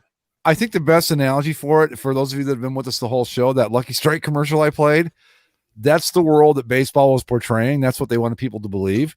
Yeah. And Jim Bouton said, well, this is what's really happening. And we've got baseball Annies, which are groupies.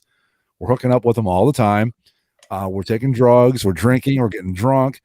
One, I forget which player it was, and I don't know if you've gotten to this point yet, Andy, but I'll just say he pukes up a garter belt. I'll leave it at that.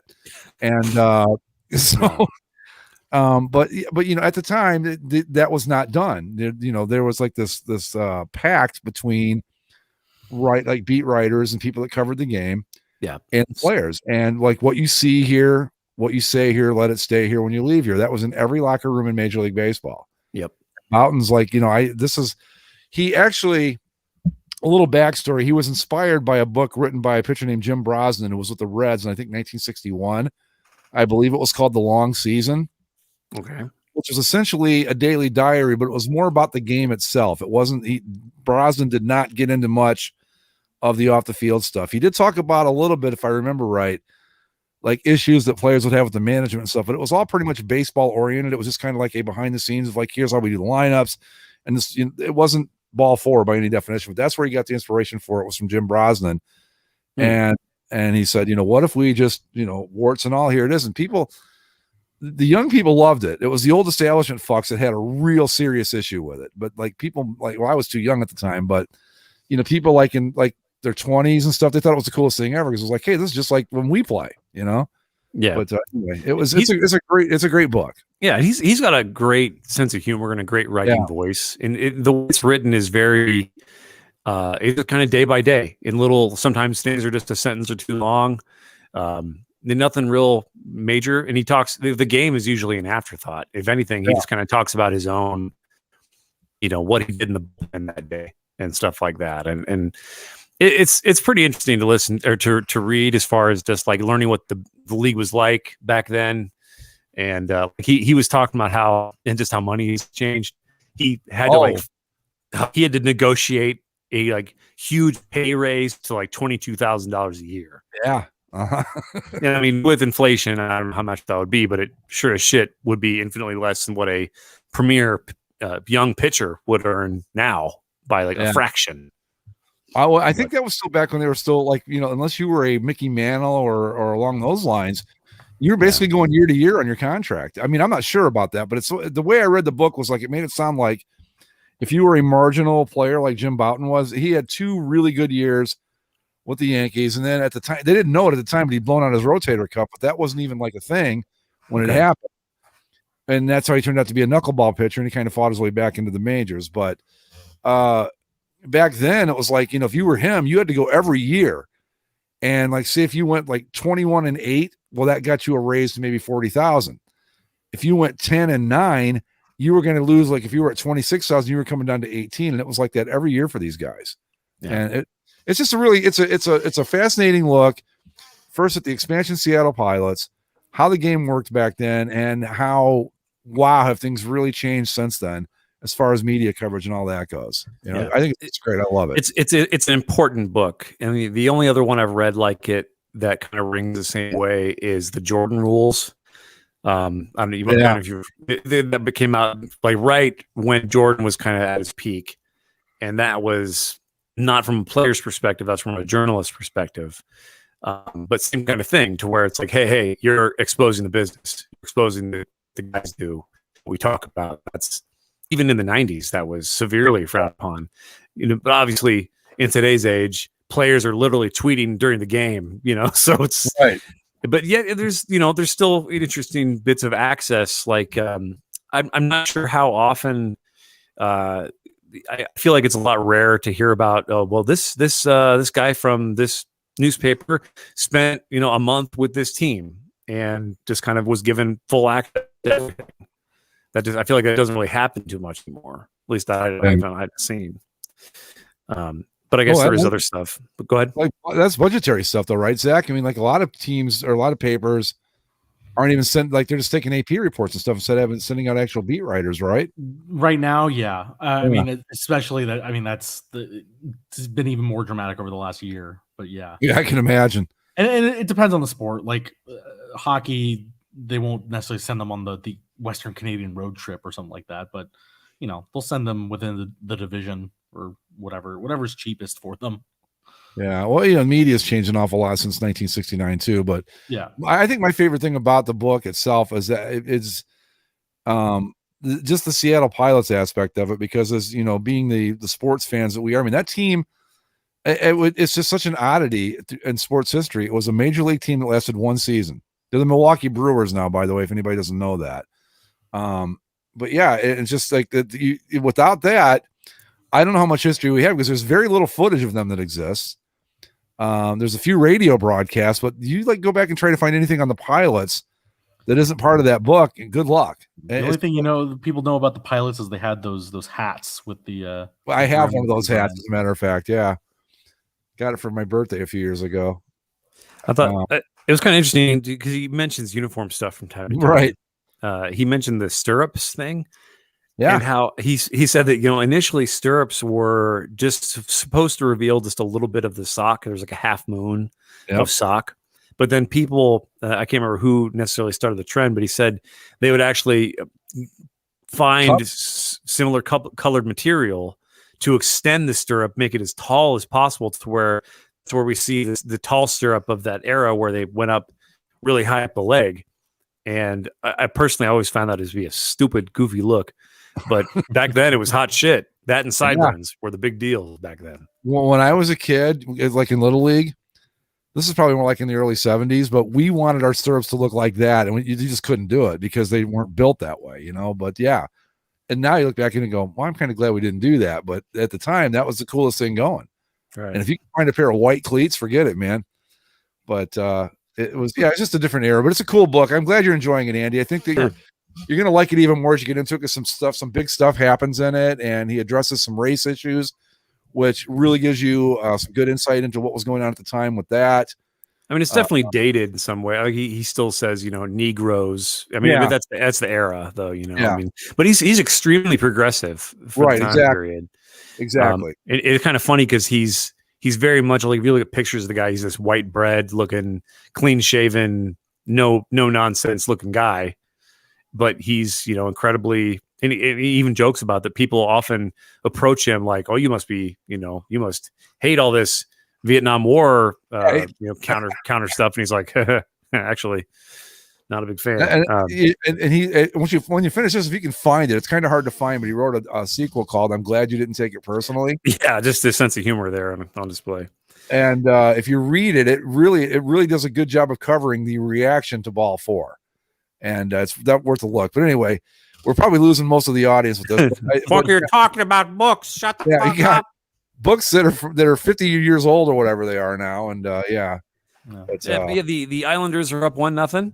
All right, the Lightning are up 1-0. What? Oh, fuck them. Yeah, last year they've had their turn. 45 seconds in, there was a Stamkos passed it to the slot. The guy in the slot kind of whiffed on it, and it just drifted back over to Stamkos, who put it in an empty net. Boo! How's Stamkos doing in this series this time around? He's doing fine. Yeah. Come on, Mike.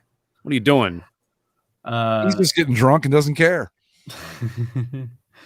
The Angels starting pitcher is going to be in the home run derby. I don't know. It's awesome. Yeah.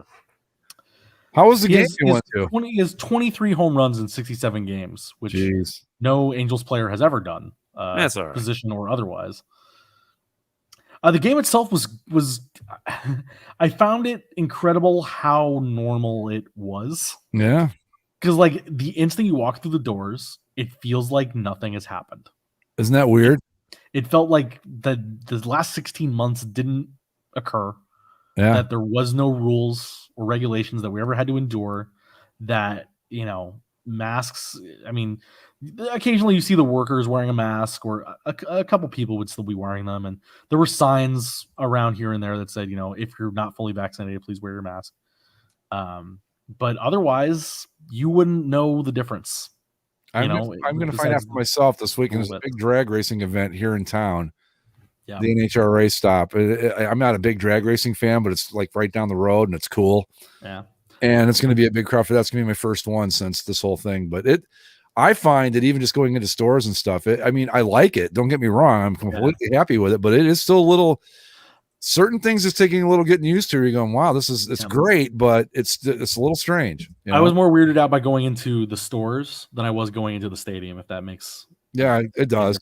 Because I'm always so used to like bringing it in my pocket, and I still do now, like just because I don't know what stores do and don't have the policy. So it's like, okay, well, just in case, I'll put it in my pocket. And then once you get to the door and you realize, oh, I don't have to pull it out of my pocket, and you walk in and it's still kind of like, okay, that person's wearing it, but I feel okay. Like, I know I'm okay. Is this fine? Here in Ohio, amazingly, despite what you might hear on the news, it's 100% vaccinated. It has to be, because no one's wearing anything. So right. I mean, that's the case here too. And like, because nobody can check. And so you have to go on the honor system. And well, you know what? Like, it is what it is. I don't think it's a problem, but I'm vaccinated. So if you want to go out and get sick, that's on you. I whatever, I mean, I hope it doesn't happen. I think it would be smarter to. I think this with the vaccine thing. I've been giving some thought since we talked about it with the whole what's his name, Cole Beasley. That whole thing happened. Oh, yeah, I don't know. It's his decision. I'm okay with that. What I don't like to see, and I think I said this before, if you can give me a legitimate reason why you don't want to get it, and nobody should be forced to get it too. I'm against that as well. Like I said, we've gotten it. We're done. You all are on your fucking own is the way I look at it. You want to go out and get sick and take your chances, entirely up to you. But I've also thought about it. Like if you're an NFL player And I don't know how old he is. How old is Cole Beasley? Anybody know? Late 31, 20s, I think. I mean, to be fair to him, and this is maybe the way he should have approached it. It's like, look, I'm in one of the lowest risk categories. 32. All right. Yeah. Low risk. I'm in good enough shape to play in the National Football League. He's already gotten it, by the way. Well, he got shot. He had COVID at some point. Well, okay, then he should have said, you know what, I've got natural immunity, and that's the end of it. I mean, he put that in there, but he put it in there with a bunch of other, garbage. I don't get the shot. Don't get the shot. I don't give a fuck. I don't want to hear about that it's going to make. I get it. It's misinformation and using your platform to spread bullshit. Right. Yes. Are people having reactions to it? Yes. Has it killed people? Maybe, probably. But when you look at the sheer force of numbers of this thing, I mean, I don't know what it's up to. It's like 300 million total shots in the U.S. And it's got to be close to 1.5 billion worldwide. When you compare that number to the number of really adverse reactions, it's minimal. It's just, it happens with every vaccine. This one's just under a lot of scrutiny, and you've got it's politicized all fuck, which is stupid unto itself. It just drives me nuts. It's like, if you don't want to take it because you say, I'm in good shape, I'm at low risk, we've achieved a level of herd immunity, I'm willing to take my chances. I'm like, you know what? Fine. That might be stupid, but at least you can make me a reasonable argument for why you're doing it. When you're coming at me with this shit of, it's my right, which it is, fair enough, but fuck off with that. Either give me a scientific reason or shut up, His reason for making this big statement the other day was in regards to the protocols and the NFL rules of if you're vaccinated, then you get access to X, Y, and Z, and if you're not, well, then you don't get to go to certain parts of the team facilities or. Yeah, whatever, I think that's kind of silly too, though, because and the big thing that came out of it was he said he'd rather retire than get the COVID vaccine. Then retire. I mean, really, how hard is it? Yeah, I don't. If you think you can still be an NFL player without the benefit, your employer said, hey, if you get vaccinated, you can go do this. And if you don't, well, you can still be on the team. You just don't get to go to the cafeteria or whatever the rule is. It's like, dude, just nobody asked. I think that pretty much sums it up. There you go. Nobody fucking asked. Right. if you, because there's guys in the NFL, we talked about them last week, who when they're asked, they're basically like, I just don't want to talk about it. It's like, that's the smart way to do it, because that way we can just go, oh yeah, okay, so you're just fucking Nimrod, but I don't need to pillory you because you're using your platform to be as dumb as you possibly can to everyone available and everyone possible. And Cole Beasley, he invoked religion and God's will and all this stuff. He's been on this platform for months. It's not that people. It's not new. I'm sure people probably did ask him about it because he's been very outspoken from the start of the last 16 months. What drives me nuts with this though is I don't to the anti. I'm not even sure I can call them anti-vaxxers. They just seem to be anti this vaccine, which is even weirder to me. But that's a whole different thing. But I remember back when this thing first started, I said, you know what? I believe that smart people will figure this out and will be okay. And guess what? Smart people figured it out and we're fucking okay. Why does it have to be anything more than that? Why does it have to be some grand conspiracy or an affront to your rights? You're right. I will respect. I will even defend your right not to take this shot. But like Andy said, I didn't ask you for your fucking reasoning. And if the best you can do is well, it's not God's will, it's like, then, shut up. It's a yes or no question. It's like if you were asked, it was in the context of yes or no, unless, whoever asked him was like, give me your full thoughts, because we know you're a fucking nutcase and you'll give us this huge manifesto. May very well be. Greg, have you actually seen his statement? I read through most of it. He's huge, what public service announcement or whatever it was. Just for him. I mean, you know what? But Andy said, nobody fucking asked, If you're scared of me, then steer clear or get vaccinated. Point blank, period.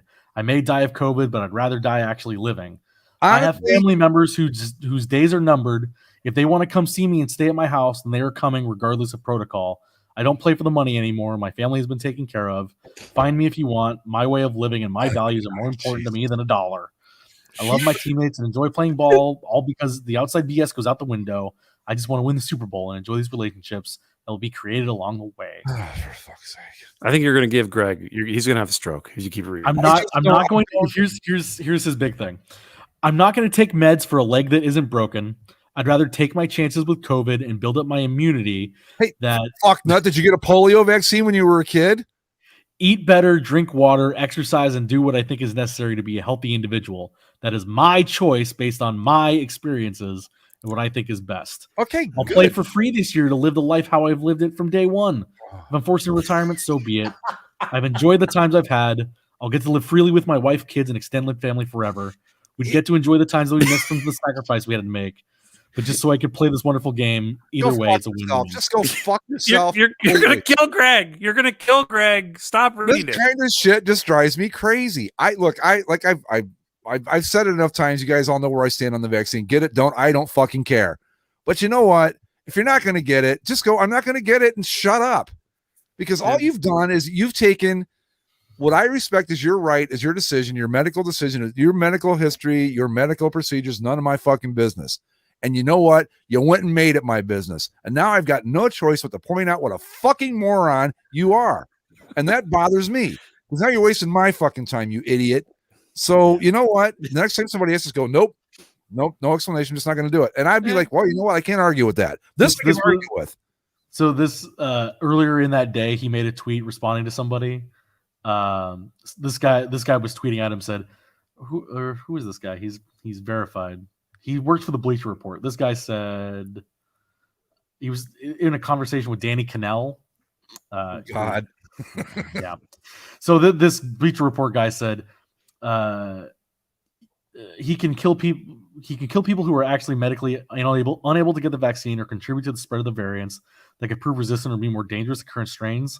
Holy shit! How many times does basic information need to be explained? So then Cole Beasley, in all of his wisdom, said, "Everybody is so all in on science more now than I've ever seen. What happened to God's will?" Hey, fuck nut. Maybe it was God's will, and that's where the vaccine came from. Do you ever think of that? Just asking. Sorry, go ahead, Zach. No, just that's it. It's like scrolling through his timeline. It's all shit like that. If you really want to know what kind of guy. Why is it God's will only counts when it's your will? Why is that? That drives me fucking insane. It's like, oh, never mind. It would be. Greg's just gonna we'll just hear like he collapses to the ground. Greg, if you're curious, you can go to @bees BEASE 11 on Twitter and find them out. You know what? If he has an autobiography on iTunes, if you want to. Oh God Almighty! If you want to listen to him talk about himself, I think the dude's been hit too many times going over the middle. Is what I think. But the other thing that's in here is like he said something. A lot of other NFL players hold my position as well, but aren't in the right place in their careers to be so outspoken. It's what, like you're some fucking Hall of Famer. That's what I thought. It's like, so you're like the third best wide receiver on some middling Cowboys teams for several years, and now you play in Buffalo, and you have like this platform that you need to spread your gospel from. Like, I don't care about you, dude. Like, come on. It's simply a matter of risk versus reward. And that's all it boils down to me at least. And I mean, did I want to get a vaccine that, let's be completely honest about it, probably hasn't been tested as much as it should have been, but under the circumstances at my age, it was like, I'm better off doing this than I am not. And that's the only argument anybody needs to make. You know, I know people, guys, that are like disappointed that I got vaccinated. It's like, well, you know what? It's not your problem. Yeah. You know, it's just not. Yeah, you don't need to. You don't need to make it a hill you die on, one way or the other. You know, I personally feel like, you know, vaccination equals I have compassion and I'm willing to take a chance to help my fellow man. I wish I could say that. I did it purely for fucking self-preservation. I'm not going to. That's fine. You know, I respect your right to do that. I respect if people don't want to get it. It's like, well, as long as me and mine have the opportunity to, sure. But no, but in seriousness, though, I mean, I won't lie and say that my first motivation was self-preservation. Secondly, I thought, but you know what? If it keeps me from spreading it to other people, that's good too. So that it wasn't like just like fuck everybody else. But yeah, I'm not going to lie about that. I was more from St. Beasley. Everyone gives me the 98% of people who are vaccinated don't get COVID again. The odds of me getting in the NFL and playing for 10 years are lower than that, and I'm here. Shut up. You know, this is a guy that thinks a lot of himself. Oh, big time narcissism. big time. Yeah. Here's Again, my thing. I hadn't even like it didn't really click for me like what kind of dude this was because I've never like looked at his Twitter bio that intimately. But once I saw that there's his own autobiography is on iTunes, that sent me to a place of okay. I mean, I don't, you know, fully embrace the type of person this guy is at this point. I don't get it. I don't get, you know, the God's will thing. That one always cracks me up. It's like it's always God's will until you don't want it to be. Then it's not God's. Well, hey, God wants you to succeed, and sometimes God wants you to survive COVID sometimes, and sometimes he wants you to throw an interception against the Patriots to teach you a lesson, right? So I misunderstood. The autobiography is Cole Beasley's rap album. What? It's not a book. And the cover art is incredible. It is the most here. I'll go ahead and oh boy, here we go. What a fucking tool this guy is. Just like there are some samples of it on his Twitter. If you go to his Twitter and like I mean I'm looking at a desktop, so like how it shows the image, like the most recent images and videos he's posted, like in the top right. There's like the cover art for it, and I just listened to it for less than 2 seconds, and I was like, oh, I see. Yeah, and I'll listen to it, but like what a douchebag. I again, get the shot, don't get the shot. I wish that you would. I think that it's safe. Yes, people have reactions, but you know what? They have reactions to every fucking vaccine out there. Flu shots, you name it, people have reactions. That's the way vaccines work. Nothing in medicine is perfect at all, period. An aspirin, under the right circumstances, can kill your ass. So get the shot, don't get the shot. I think you should. I think it's smart, and if nothing else, okay, you want to be healthy, you're young, your odds of dying from it are slim. I get all that. I understand it. But how about this? You get the shot and you've got then you're like, I don't have to give a fuck about anything at that point forward. And that's that. That's a good reason, right? Isn't it? Like, fuck, I'm done. And I'm out of this. Fine. Yeah. The music is terrible. I listened to about 10 seconds of that clip back and it's that kind of trap shit that's just not it's not good. This is a 32-year-old white guy, privileged, wealthy, shut the fuck up. Just all around, sir, please just blow it all right out your ass. When you're in a hole, stop digging, bro. Just stop. Nah, man. He's gonna live his life the way he has his entire life. The way he wants. I don't care if he gets it or not, but if you're not gonna get it, just go. I've risk versus reward assessment. I don't think it's time. I've seen people go, you know what? I want to get it, but I want to wait a little longer on the science. Okay, fair enough. I can live with that. But you're not coming at me with some stupid ass bullshit. Well, I'm not going to put on some tracker in me, or whatever. Fuck off. I don't know. So yeah. Well, we got Tampa's up 2-0, by the way. Oh fuck. Yeah. Well, fuck them too. We'll see where things are next week with who's going to be, which teams can we root for by the time we get to next Monday. So that'll be fun. We're less than 90 days away from football. Wow, the NFL season, huh? Super weird. I know. I was looking at my own personal calendar for like my work, and it's like, we're almost to the end of June. We're gonna get into July, and then it hit me like July. Wait a second, football camps start at the end of July. Oh my god, what happened to my off season? It's gone. I was talking on the local news here the other day that the Browns are like 30 days away from training camp. I went, oh my god, It's kind of crazy. Yeah. They haven't announced Hard Knocks, right? Isn't it the Raiders? I thought it was the Raiders, yeah. Or no, yeah, right? Well, I mean, that'd be cool because Carl Nassib, assuming he's still on the roster. Oh, right. We didn't even talk about that. I mean, I don't know what else to say. I mean, I think it's just positive vibes. No, they haven't picked a team yet.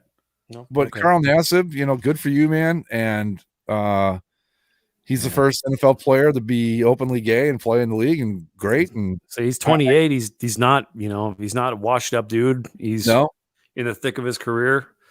big bold move by him to do this, and it's about fucking time somebody came out, because there's been any number of gay or bisexual, etc. Players in the NFL who simply could never bring it up. So you could put together an all-pro team probably over the years. Sure, we know what the finalists are at the very least, because there's prerequisites based on from the league and HBO. No team who were in the playoffs in the last 2 seasons, no teams with a first-year head coach, and no teams which have been on Hard Knocks in the last 10 years, which means our available teams for Hard Knocks are the Denver Broncos, the Carolina Panthers, the New York Giants, Arizona Cardinals, and Dallas Cowboys. Oh, it'll be the Cowboys. And it is 3-0 Lightning, by the way.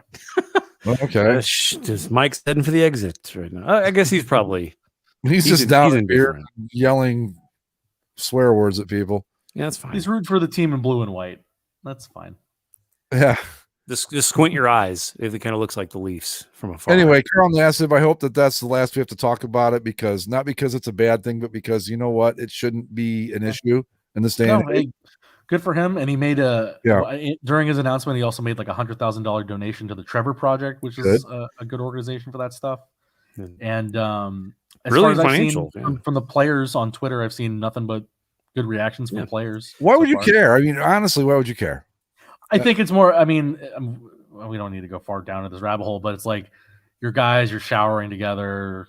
For the love of God.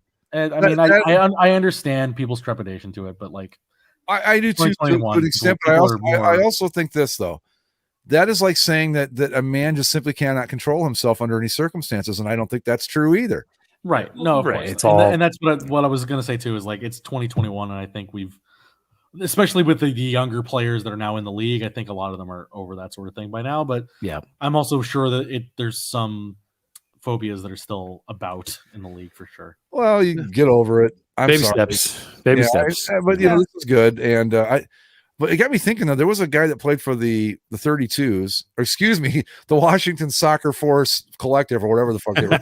The Washington Soccer Workforce, right? Washington Soccer Workforce, right? Which, by the way, they got denied their trademark application for.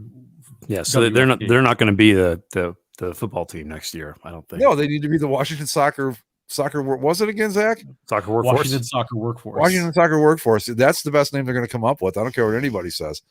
Anyway, I thought there was a guy that played for them. He wasn't out when he played, but he ended up dying of AIDS, and he might have been the first. The first time that people were like, "Wait, there's gay guys in the NFL?" Yeah, but I don't know where I was going with that. I got stuck on the Washington Soccer Workforce and lost my train of thought. But yeah. Anyway. Oh, and the Rams will most likely announce an alternate uniform in July, which apparently there's an NFL rule that teams can't reveal alternate uniforms for an existing set until July 1st. Oh, which is why we haven't seen it yet. So that's when we'll probably get the Browns in the 75th anniversary uniforms too, right? I would assume. Okay, well, we'll have something to talk about. And Jake DeGrom was the first pitcher checked for foreign substances by the umpires. Gee, did they find anything? No, there's they just checked his glove, checked his hat. Yeah, checked. It was like 15 seconds, and that's all. And they're done. I don't know. I saw a stat one of the games I was watching. I think it was the Cubs, Andy, as a matter of fact. Team ERA, and since May 15th or something, 2.91. Team ERA. That's absurd. And I'm not saying they're cheating. I'm just saying that something's got to be done because somebody needs to learn to fucking hit again in this league. Well, they've lost like 6 out of 7. So yeah. Yeah, with a team ERA of 2.91. So I don't even know what that means. But anyway, we got anything else, fellas? Nah, I got nothing. All right. No. Zach? No, we're good. All right. Well, we should be back with a full cast next week. In the meantime, follow us on Twitter at Basically Sports. Subscribe via Apple Podcasts, Spotify, Stitcher, and the YouTubes, and wherever fine podcasting is sold. And with that, we will see you next time. Adios. Bye-bye. The following program is rated TV MA.